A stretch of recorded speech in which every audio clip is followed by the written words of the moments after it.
অনেক সময় দুধে জাল দিতে গিয়ে দুধটা কিন্তু নষ্ট হয়ে যাবে, এমনি এমনি গরমের জন্য ফেটে যায়। তখন ভাবছেন কি যে একটু দুধটা ফেলে দেবো? না, ফেলে দেবেন না। আমি কিন্তু এটা ফেলে দিই না। দেখুন একদম ছানা ছিটে গেছে, ছানাই হয়ে গেছে। তাই আমি এটাকে ভালো করে ছেঁকে রেখে দিলাম। রেখে নিয়ে আমি সাথে সাথে একটা পেঁয়াজ নিলাম, পেঁয়াজটাকে কুচি কুচি করে কেটে নিলাম। দেখুন পেঁয়াজটা একটু বড় হলেই ভালো হবে, বেশি হবে কিন্তু কম যেন না হয়। কতকগুলো রসুন আমি এভাবে কেটে নিলাম ছোট ছোট করে। পরিমাণ মতো কাঁচা লঙ্কা, আপনি যেমন ঝাল খান সেরকম নিয়ে নেবেন। একটুকরো আদা, সেটাকেও এমনি কুচি কুচি করে নিয়ে নিলাম। আর ওই ফেটে যাওয়া দুধটা, ছানাটা যেটা হয়েছে সেটাকে হাতে করে ভালো করে এমনি করে মেখে নেবেন।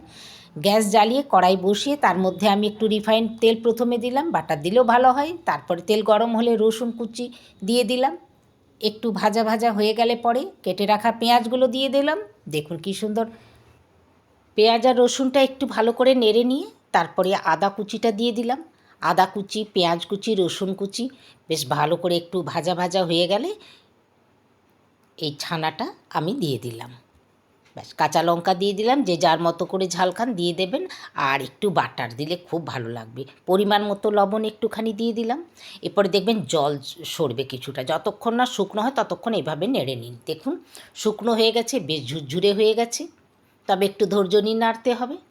এরপর গ্যাস অফ করে রেখে দিন। আসুন এবার বাসি রুটিগুলো বের করে নিয়ে এসে তাওয়ার মধ্যে এভাবে উল্টে পাল্টে সেঁকে নিতে হবে। তারপর ওপর থেকে একটু রিফাইন তেল, পারলে ঘি, যার যেটা পছন্দ, আমি একটু রিফাইন তেল উপর থেকে দিয়ে দিলাম। এত নরম হয়ে যাবে দেখবেন, একদম তুলতুলে নরম হয়ে যাবে। তাহলে বাসি রুটিটাও আর কি ফেলা গেল না। আর যে দুধটা নষ্ট হয়ে গিয়েছিল, ছানা হয়ে গিয়েছিল, সেটাও কিন্তু এইভাবে তৈরি করে নেবেন। সুন্দর হয়ে যাবে একটা জলখাবার।